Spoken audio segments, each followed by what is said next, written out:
এই যে দেখুন, এইটাতে কিন্তু ছাগলের বাতাস লাগা ভালো করে। এই সমস্ত হচ্ছে মানুষের ভুল ধারণা। এটা আমি ছিঁড়ে ফেললাম, এটা মানুষের ভুল ধারণা। আসলে মূলত এই ছাগলটা ক্যালসিয়ামের ঘাটতি। ওর পেটে এখন 4 মাসের বাচ্চা। ওর মায়ের শরীর থেকে নতুন আর একটি জাত উৎপন্ন হচ্ছে।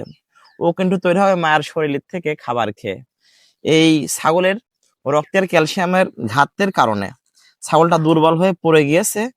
খামারি মানে যে ছাগলের মালিক সে ভাবছে এটা বাতাস লাগছে বা কবিরাজে কায়দা, দেখতে পাচ্ছেন।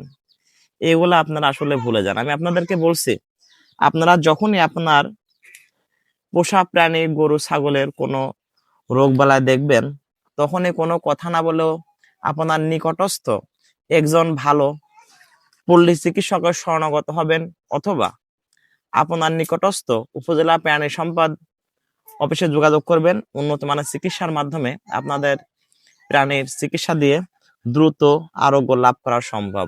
আপনাদের মনের মাঝে এই সমস্ত ভুলগুলো আপনারা দূর করবেন। ধন্যবাদ।